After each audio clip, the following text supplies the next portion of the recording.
Welcome back to the channel Srishti study point. Bihar police अवर सेवा आयोग की तरफ से स्टेनोग्राफर की वैकेंसी आई हैं और ये जो फॉर्म है वो ऑल इंडिया से कोई भी बच्चा भर सकता है। यहाँ पे मैं बता दूँ आपको, ठीक है। तो इस वीडियो को पूरा देखिएगा, इस सभी के लिए इम्पोर्टेंट है। और इस फॉर्म को भरने की जो अंतिम तिथि है वो है 17 जनवरी 2025। तो यहाँ पर ये देखिए पूरा लिखा हुआ है कि बिहार सरकार गृह विभाग आरक्षी शाखा यानी कि पुलिस विभाग के अंतर्गत है ये, में आशु सहायक अवर निरीक्षक यानी कि स्टेनो असिस्टेंट सब इंस्पेक्टर के रिक्त पदों पर प्रतियोगिता परीक्षा के आधार पर सीधी नियुक्ति हेतु विज्ञापन आ चुका है। और इसको फॉर्म भरने की जो डेट है वो स्टार्ट हो रही है, पहले मैं आपको वो दिखा देती हूँ। तो वो डेट स्टार्ट हो रही है 17/12/2024 से, यानी कि पूरा 1 मंथ आपको मिलेगा फॉर्म भरने के लिए, ठीक है। ऑनलाइन आवेदन भरने की प्रक्रिया जो है वो 17 दिसंबर 2024 से प्रारंभ होगी। तो यहाँ पर ये पूरा रिक्तियों की संख्या लिखा है। रिक्तियाँ जो हैं वो 305 हैं। वेतनमान आप ये देख लीजिए, ये पोस्ट है। इन पदों पर नियुक्ति हेतु प्रतियोगिता परीक्षा आयोजित की जाएगी, आपको ये बता दूं। और इसमें हिंदी और जीएस दोनों का एग्ज़ाम होगा, ये भी बता दूं, ठीक है। तो ये सब बताऊंगी, कितने कितने क्वेश्चन आएंगे, कैसे कैसे सिलेक्शन होगा। वीडियो को पूरा देखिएगा। उक्त पदों पर चयन के लिए बिहार पुलिस जो है अवर सेवा आयोग द्वारा अभ्यर्थियों को ऑनलाइन फॉर्म भरने होंगे और एक अभ्यर्थी मात्र एक ही फॉर्म भर सकता है, एक से ज़्यादा फॉर्म नहीं भर सकता एक अभ्यर्थी। तो ये पूरा इसमें लिखा है और ये पूरा इनका नियम लिखा है, किस नियम के अनुसार ये भर्तियां हो रही हैं, ये सब दे रखा है इसमें। देखिए आवेदन के लिए, देखिए यहाँ पर भारतीय नागरिक हों आप, यानी कि अगर आप इंडियन हैं तो इस फॉर्म को भर सकते हैं और पुरुष और महिला दोनों ही भर सकते हैं, ये भी ध्यान में रखिएगा। न्यूनतम शैक्षिक योग्यता जो है 1/8/2024 यानी कि 1 अगस्त 2024 तक आपने इंटरमीडिएट पास कर लिया हो या उसके समकक्ष कोई और योग्यता हो तो भी माना जाएगा, इनके जो नियम होंगे उसके अनुसार। तो अगर आप 12th पास कर चुके हैं, आपके पास मार्कशीट है, सर्टिफिकेट है, तो आप इस फॉर्म को भर सकते हैं और भारतीय नागरिक हैं तो। इसके अतिरिक्त एक और भी है कि अभ्यर्थियों को 1/8/2024 तक कंप्यूटर संचालन में सरकार से मान्यता प्राप्त संस्थान से डिप्लोमा प्रमाण पत्र धारक होना अनिवार्य है, यानी कि आपके पास कंप्यूटर के लिए कोई डिप्लोमा होना चाहिए, ठीक है। डिग्री नहीं, डिप्लोमा मांगा है। और सरकार लिखा है, सरकार का मतलब बिहार सरकार नहीं, सरकार का मतलब भारत सरकार के अकॉर्डिंग आप कहीं से भी अगर आप डिप्लोमा किए हुए हैं और आप 12th पास हैं तो इस फॉर्म को भर सकते हैं। लेकिन इन्होंने क्राइटेरिया दे दिया 1/8/2024 तक, यानी कि अब नया नहीं, आप उस समय तक करे हुए हों तो आप इस फॉर्म को भर सकते हैं। उम्र की सीमा जो है आपकी 1/8/2024 के अकॉर्डिंग ही होगी और इसमें पूरा ये लिखा है 1/8/2024 आपके हाई स्कूल के प्रमाण पत्र के अनुसार अनारक्षित वर्ग, क्योंकि बिहार वालों को तो आरक्षण मिलेगा लेकिन बिहार से बाहर वाले अनारक्षण में आएंगे, ये इसमें लिखा भी है, ठीक है। जो पुरुष और महिलाएं हैं न्यूनतम उम्र उनकी 18 से 25 वर्ष होनी चाहिए इसके अकॉर्डिंग, ठीक है, इस डेट के अकॉर्डिंग। पिछड़ा वर्ग के लिए 18 से 27 वर्ष, पिछड़ा वर्ग और अत्यंत पिछड़ा वर्ग होता है बिहार में तो वो 18 से 28 वर्ष। अनुसूचित जाति अनुसूचित जनजाति के पुरुष और महिलाओं के लिए इसमें जो है वो 18 से 30 वर्ष। अब इसमें यहाँ पे देखिए पिछड़ा वर्ग और अत्यंत पिछड़ा वर्ग ये पुरुषों की है 18 से 27 वर्ष, और पिछड़ा वर्ग और अत्यंत पिछड़ा वर्ग ये महिलाओं की है, ये 18 से 28 वर्ष। 1 वर्ष की छूट मिल रही है महिलाओं के लिए। बिहार के वैसे सरकारी सेवक को उच्चतर वेतनमान की जाने के लिए प्रतियोगिता परीक्षा में भाग लेने हेतु अधिकतम आयु सीमा में आपको 5 वर्ष की छूट मिलेगी। लेकिन आप इससे छोटी जॉब कर रहे हो कोई गवर्नमेंट, यानी कि अगर सेम पद पर सेम वेतनमान पे आप जॉब कर रहे होंगे, ठीक है, तो आपके लिए मौका नहीं मिलेगा। लेकिन आप इससे कम वेतनमान पे काम कर रहे हैं और इस वेतनमान पे जाना चाहते हैं तो आपको 5 वर्ष की छूट दी जाएगी उन जिन्होंने नियमित सेवा में न्यूनतम कम से कम आपने वहाँ पे 3 साल काम किया हो। असैनिक पदों के लिए इसमें लिखा है नियुक्ति हेतु भूतपूर्व सैनिकों को अधिकतम 3 आयु सीमा में 3 वर्ष तथा प्रतिरक्षा सेवा में बिताई गई सेवा अवधि के योग के समतुल्य रियायत दी जाएगी, बशर्ते उसकी वास्तविक उम्र कट ऑफ तिथि 57 वर्ष से आपकी ज़्यादा ना हो। ये की है ये जो सैनिक हैं। दिव्यांगता के आधार पर सभी कोटि के, जो सभी कोटि यानी कि सामान्य वर्ग का भी व्यक्ति रहेगा, याद रखिएगा किसी भी कोटि के हैं आप, आयु सीमा में आपको 10 वर्षों की छूट दी जाएगी, ठीक है। जो जिस कोटि के अंतर्गत, जैसे इन्होंने कहा कि सामान्य वर्ग का 25, तो आप 35 वर्ष तक अगर दिव्यांग हैं, या पुरुष के लिए 27 है तो आप 37 वर्ष तक, महिलाओं के लिए अगर विकलांग है तो 38 वर्ष तक, यानी कि 10-10 वर्ष की आपको छूट दी जाएगी। नियुक्ति की प्रक्रिया जो है आपकी लिखित प्रतियोगिता परीक्षा होगी और पात्रता की जांच होगी, यानी कि आपकी टाइपिंग और टाइपिंग के साथ साथ स्टेनो, ठीक है, उस दोनों का आपका टेस्ट भी होगा, ये भी है। लिखित प्रतियोगिता परीक्षा के अंतर्गत आप उससे पहले क्या होगा, आवेदन पत्रों के बाद आपके आवेदन पत्रों की समीक्षा की जाएगी, जांच की जाएगी, यानी कि डॉक्यूमेंट वेरिफिकेशन। और अगर आपके सारे आवेदन पत्र बिल्कुल सही पाया जाएगा तो लिखित परीक्षा का आयोजन की जाएगी। और लिखित परीक्षा के 2 प्रश्न पत्र होंगे, ये मैं आपको बता चुकी हूँ।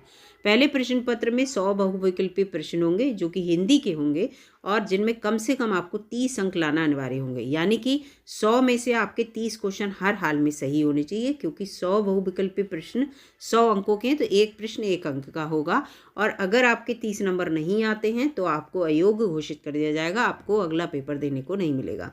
सामान्य हिंदी प्रश्न पत्र के लिए परीक्षा की अवधि आपको 1.5 घंटा मिलेगा, यानी कि 90 मिनट में आपको 100 क्वेश्चन में करने होंगे, जिसमें से 30 तो आपके हर हाल में सही होने चाहिए, क्योंकि ये केवल आपका अहर्तांक है, अहर्ता के लिए हैं, यानी कि आपकी छटनी करने के लिए, जीएस के पेपर देने के लिए, ये प्री समझ लीजिए आप, ठीक है।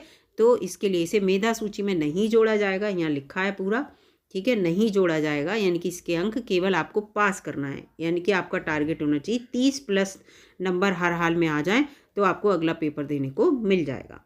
द्वितीय प्रश्न पत्र में देखिए सामान्य ज्ञान और समसामयिक यानी कि करंट अफेयर्स वगैरह के 100 क्वेश्चन होंगे, जो 200 नंबर में, यानी कि एक क्वेश्चन के 2 नंबर होगा, और आपको 2 घंटे मिलेंगे, यानी कि 120 मिनट में आपको 100 प्रश्न करने होंगे। लेकिन यहाँ पर माइनस मार्किंग है 0.02 की, ठीक है, 0.02 की, नहीं 0.2 की, यहाँ गलत बोला मैंने, 0.2 की। तो ये है दिव्यांगजन के अंतर्गत, ये लिखा है परिभाषित किसी भी दिव्यांगता से ग्रसित अभ्यर्थी को श्रुति लेखन की सुविधा अनुमान्य कराई जाएगी, यानी कि उनकी जो टाइपिंग से रिलेटेड है उसके बारे में बात हो रही है। जो अभ्यर्थी पास हो जाएंगे, ठीक है, जो परीक्षा ये दिव्यांग लोगों के लिए है, उनको अतिरिक्त टाइम मिलेगा, ठीक है। तो लिखित परीक्षा में जो आपका देखिए, अब ये देखिए, ये यहाँ पर आपका जो द्वितीय होगा वो भी बहुविकल्पीय प्रश्न होगा, ठीक है, याद रखिएगा। और आपका जो हिंदी का होगा पासिंग मार्क वाला, वो ही जब वो जो बच्चे पास होंगे उनके लिए पूरा इसमें लिखा है कि 6 गुना बच्चे बुलाए जाएंगे, 6 गुना जो उनकी भर्तियां हैं, मान लीजिए इनकी यहाँ पर मान नहीं लीजिए, देखते हैं इनकी भर्तियां जो हैं 305 हैं, तो 305 की आप 6 से गुणा कर दीजिए, तो जितना भी जो आंसर होगा उतने बच्चों को ये अपने रिटर्न एग्जाम में पास करेंगे, ठीक है। तो यहाँ पर इस तरह से आप देख लीजिए, यहाँ पर 6 पंजे 30 और 6 12 6 18, यानी कि 1830 बच्चों को ये पास करेंगे। इसके बाद इनको पास करने के बाद ये देखिए पूरी यहाँ पर मैं आपको बता रही हूँ, पास करने के बाद अब आपकी लिखित परीक्षा में पास हो जाएंगे आप, फिर कोटिवार आपका जो है श्रुति लेखन और जो होगा, और उसके सफल अभ्यर्थी को पर्याप्त संख्या में अगर अनुपलब्धता यानी कि कम है तो आयोग उक्त अनुपात को के अनुरूप कमी कर सकता है, ठीक है। आपका अनुपात जैसे मान लीजिए इनके पास बच्चे नहीं मिल रहे हैं, आपको टाइपिंग और शॉर्ट हैंड कराए, शॉर्ट हैंड है, शॉर्ट हैंड के थ्रू आपसे अगर नहीं पास हो पा रहे हैं तो इनका गुना बढ़ भी जाएगा, ये चीज़ है। उत्तर पुस्तिका की 2 प्रतियां होंगी, एक आयोग के पास सुरक्षित रखी जाएगी। पात्रता की जांच के लिए लिखित परीक्षा में जो सफल अभ्यर्थी होंगे 6 गुना, उन्हें बुलाया जाएगा श्रुति लेखन, हिंदी और अंग्रेजी टाइपिंग के लिए, ठीक है, और शॉर्ट हैंड के लिए ये इनकी आपकी परीक्षा होगी। परीक्षा इस तरह से होगी, यानी कि हिंदी श्रुति लेखन की जाँच 80 शब्द प्रति मिनट की गति से 5 मिनट तक का लेखापन आपके द्वारा कराया जाएगा, उसे टंकित करने, फिर उसको आपको टाइप भी करना है, पहले शॉर्ट हैंड करना है इतने शब्दों, फिर टाइप करना है 20 मिनट का और समय मिलेगा। अभ्यर्थियों को टंकण आरंभ करने के पूर्व 2 मिनट का अतिरिक्त समय शुद्धि हेतु भी दिया जाएगा। शुद्धि लेख के टंकण की जो आपने शॉर्ट हैंड किया है उसको टाइप भी करना है, उसकी शुद्धि निर्धारण समय के अंतर्गत करनी होगी। श्रुति लेखन के टंकण में उत्तीर्ण होने के लिए 10% से अगर ज़्यादा गलतियाँ आपकी नहीं होनी चाहिए। मान लो उन्होंने टाइपिंग आपकी चेक की, आपने जो लिखा था उससे केवल 10%, यानी कि इन्हें 100 शब्द आपने लिखे तो 10 शब्द गलत है तो कोई बात नहीं, लेकिन 11 शब्द 10 से ज़्यादा गलत है तो आप जो है फेल माने जाएंगे, अयोग्य घोषित कर दिए जाएंगे। आ गई समझ में? तो ये चीज़ यहाँ पर रखिएगा। टंकण की जांच के लिए टाइपिंग की क्या होगा, अभ्यर्थी को हिंदी एवं अंग्रेजी में जो अंग्रेजी में न्यूनतम 30 शब्द प्रति मिनट की गति से 300 शब्द को 10-10 मिनट में कंप्यूटर पर टंकित, अब ये कंप्यूटर पर टाइपिंग करनी होगी, और इसमें उत्तीर्ण होने वाले हिंदी टंकण में 5% से अधिक और अंग्रेजी टंकण में 10% से अधिक गलतियां नहीं होनी चाहिए, अन्यथा उन्हें अयोग्य घोषित कर दिया जाएगा। निर्धारित 10 मिनट के समय में न्यूनतम 300 शब्दों से कम टंकित करने वाले अभ्यर्थी जो हैं वो अयोग्य घोषित कर जाएंगे। अब कंप्यूटर ज्ञान की भी जांच होगी, जिसमें अभ्यर्थी को MS ऑफिस, वर्ड और एक्सेल, पावर पॉइंट, इंटरनेट, इन सब का आपको व्यवहारिक ज्ञान मतलब नॉर्मल ज्ञान होना चाहिए। अगर इसमें आप असफल पाए जाएंगे तो अयोग्य घोषित कर दिए जाएंगे। पूर्णतः दृष्टि जो दिव्यांग होंगे, अंधेपन से ग्रसित होंगे तथा एक हाथ और दोनों हाथों से दिव्यांग कर्मियों को कंप्यूटर सक्षमता जांच परीक्षा में उत्तीर्णता संबंधी शर्तों से उन्हें विमुक्त किया जाएगा। कंप्यूटर से रिलेटेड उनकी कोई जांच नहीं होगी। फिर जो अंतिम रूप से चयन होंगे उनके लिए एक मेरिट लिस्ट बनेगी और लिखित परीक्षा के प्राप्त अंकों के आधार पर आरक्षण कोटिवार तैयार किया जाएगा। इनकी ये टाइपिंग वगैरह नहीं, इसमें तो पास होना ज़रूरी है, लेकिन आप जो है लिखित परीक्षा में कितने अच्छे अंक लाते हैं उससे आपकी मेधा सूची बनेगी। लिखित परीक्षा में ये समान अंक की वही कहानी है सब, कि अगर सेम होंगे तो आपकी जन्मतिथि, फिर उम्र, जन्मतिथि भी सेम है तो आपकी डेट ऑफ बर्थ, इस तरह से उम्र ये सब देखी जाएगी, तो उसके अनुसार मेधा सूची के क्रम में रखा जाएगा। और शैक्षिक योग्यता समान होने की दृष्टि में अभ्यर्थियों की वरीयता उनकी 10वीं बोर्ड के प्रमाण पत्र में उल्लेखित नाम के अंग्रेजी वर्ड, तब आपके नाम जो इंग्लिश अल्फ़ाबेटिकली जो नाम पहले आएगा उसको पहला मौका मिलेगा। अब देखिए, पास होने के लिए अंतिम मेधा सूची में अनुसूचित जाति, अनुसूचित जनजाति, महिला वर्ग, सभी कोटि के दिव्यांग जन अभ्यर्थियों के लिए न्यूनतम 32% अंक हर हाल में लाने जरूरी हैं। 200 नंबर में से 32%, यानी कि कितने हुए, 64 नंबर लाने अनिवार्य हैं। पिछड़ा वर्ग के लिए 36.5%, अत्यंत पिछड़ा वर्ग के लिए 34% और सामान्य वर्ग के लिए 40%, यानी कि 200 में से 80 अंक अगर आप लाएंगे तो आप जो हैं वो सामान्य वर्ग का बच्चा पास माना जाएगा, अदरवाइज़ वो मेरिट में नहीं आएगा। ये पूरा लिखा है इसमें, ठीक है, और घटते क्रम में लगाया जाएगा इस तरह से। अब ये देखिए, ये पूरा कोटिवार इन्होंने बता दिया कितनी कितनी वैकेंसी हैं। 305 को इन्होंने बांट दिया, कितनी वैकेंसी किस तरह से कौन कौन से उसमें हैं। तो सब अनारक्षित में 121 हैं, ठीक है। महिलाओं के लिए 35% आरक्षण के लिए 42 सीटें इनकी हैं 121 में से। तो इस तरह से इन्होंने इनको कोटिवार बांटा है। आरक्षण जो है बिहार के लोगों को ही मिलेगा, ठीक है, याद रखिएगा। बिहार पदों और सेवाओं में रिक्तियों में आरक्षण, तो इस तरह से याद रखिएगा। महिलाओं के लिए बिहार पदों पर इसमें आरक्षण के अधिनियम ये लिखा है, पिछड़े वर्ग की महिलाओं के लिए इस तरह से, ठीक है, और ये सब इसमें लिखा है। और बिहार राज्य, सब बिहार राज्य का लिखा है यहाँ पर। देखिए, आरक्षण का लाभ केवल बिहार राज्य के मूल निवासियों के लिए मिलेगा। अन्य राज्य के आरक्षण की कोटि के अभ्यर्थियों की गणना अनारक्षित कोटि के अभ्यर्थी को करने के रूप में की जाएगी। दूसरे राज्य के लोग जो हैं वो सामान्य श्रेणी में आएंगे, ये मैं पहले ही बता चुकी हूँ और इसमें इन्होंने बता दिया। उन्हें कोई भी आरक्षित कोटि का लाभ नहीं मिलेगा, चाहे आयु से हो चाहे और कुछ हो। कट ऑफ पूरा जो है बताई दी किस तरह से होगा, नियुक्ति और ये सब इसमें बता रहे हैं। ऑनलाइन प्रक्रिया, आपको फॉर्म जो है इस वेबसाइट पे जाके भरेंगे, 17 दिसंबर से भरे जाएंगे, याद रखिएगा, ठीक है। 2024 17 दिसंबर 2024 पूरा इसमें निर्धारित परीक्षा शुल्क जमा करना है पूरा, और इस वेबसाइट पे जाके आप फॉर्म भरेंगे। ये पूरा ये यहाँ पर दे रखा है, ठीक है। बिहार राज्य के मूल निवासी, इस तरह से पूरा दे रखा है, ये लिखा है। देखिए, वर्ग पुरुष, राज्य के बाहर के अभ्यर्थी चाहे वो किसी भी कोटि वर्ग के हों, महिला पुरुष हों, ठीक है, किसी भी कोटि वर्ग के महिला पुरुष हैं, चाहे वो क्यों सामान्य में आएंगे तो उनको 700 रुपये फीस देनी होगी, याद रखिएगा। फीस आपकी 700 रुपये होगी अनारक्षित वर्ग में। और अनारक्षित वर्ग का लिखा है, ठीक है। बिहार राज्य के मूल निवासी, अत्यंत पिछड़ा वर्ग, आर्थिक रूप से कमजोर वर्ग, अनारक्षित वर्ग के पुलिस अभ्यर्थी पुरुष इन सबको साथ ही साथ बिहार के बाहर के जितने हैं इन सबको 700 रुपये फीस देनी है। और बिहार राज्य के मूल निवासी अनुसूचित जाति, अनुसूचित जनजाति के पुरुष और राज्य के मूल निवासी के सभी वर्ग के जो किसी भी वर्ग की महिला अभ्यर्थी हैं अगर, तथा सभी वर्ग के दिव्यांगजन जो हैं, दिव्यांगजन किसी भी वर्ग के हैं तो उनकी 400 रुपये फीस होगी। ठीक है, याद रखना ये 700 रुपये और 400 रुपये 2 तरह की फ़ीस है, ये यहाँ पर है। नेट बैंकिंग के द्वारा आप फीस जमा कर सकते हैं और इसमें पूरा लिखा है किस तरह से आपको फॉर्म भरना है।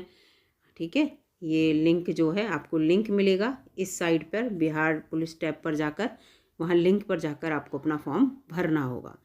ये सब correct email ID, mobile number बिल्कुल सही भरें, जिससे आपकी कोई भी प्रॉब्लम हो तो ये चीज़ ध्यान रखिएगा। ठीक है, अभ्यर्थी बैंक शुल्क भुगतान करना होगा।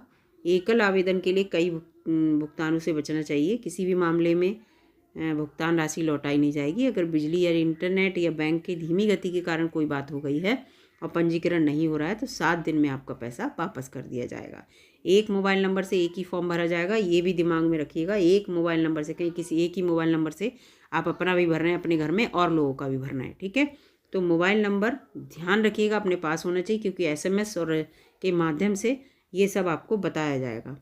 तो इस चीज़ को भी ध्यान में रखिएगा और यही बात बार बार लिख रहे हैं, एक अभ्यर्थी एक ही फॉर्म भरे, एक ही फॉर्म भरे, ये सब इसमें दे रहे हैं। प्रमाण पत्र बिल्कुल सही से भरिएगा जितने भी आपसे मांगे हैं, क्योंकि वही डॉक्यूमेंट वेरिफिकेशन जब कभी बाद में होगा तो वो आपसे मांगा जाएगा। यदि आपने गलत विवरण के साथ पंजीकरण किया है तो भुगतान के बाद आप वैसे विवरण में एडिट नहीं कर सकते, जबकि अपने विवरण में एडिट करने की भुगतान से पूर्व आपके पास सुविधा रहेगी, पैसे भेजने से पूर्व। तो ये चीज़ है, फ़ोटो कैसा भेजना है, क्या भेजना है, ये सब इसमें दे रखा है। फॉर्म कैसे भरना है, 17/1/2025 लास्ट डेट है फॉर्म भरने की।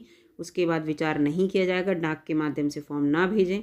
पूरा इसमें आजकल भेजता भी कोई बच्चा नहीं है, तो ये चीज़ इसमें पूरा इन्होंने दे रखा है। फ़िलहाल जो बच्चे इस फॉर्म को भरना चाहते हैं, देखा है चयन प्रक्रिया होने में 6 माह का समय लग सकता है। इस चीज़ ध्यान रखना कि जल्दी जल्दी परीक्षा हो, सब कुछ जल्दी जल्दी हो, ये बच्चे इस तरह की बहस करते हैं। तो जो भी है इन्होंने सब अपना क्लियर कर दिया है। फ़िलहाल जो बच्चे इस फॉर्म को भरना चाहते हैं भर दें, अच्छा फॉर्म है। 305 वैकेंसी कोई कम नहीं होती हैं, अच्छी खासी वैकेंसी हैं। बिहार के बच्चे तो भर ही दें, बिहार के बाहर के बच्चे हैं वो भी भर दें। अगर उन पे कंप्यूटर से रिलेटेड जो इन्होंने डिप्लोमा मांगा है वो डिप्लोमा है आप पे, कॉमन सा एक डिप्लोमा 1 साल का होता है वो हो, अगर किसी भी कंप्यूटर सेंटर से बच्चे कर लेते हैं और इसके साथ साथ आपको टाइपिंग और शॉर्ट हैंड अच्छे से आता है तो आप इस फॉर्म को ज़रूर भरिएगा। और एक बार पेपर देने में क्या जाता है ना, तो ये चीज़ यहाँ पर है। तो वीडियो अगर आपको अच्छी लगी तो लाइक कीजिएगा, चैनल पर नए हो सब्सक्राइब कर लीजिएगा। मिलूंगी अगली वीडियो में, तब तक के लिए नमस्कार, धन्यवाद।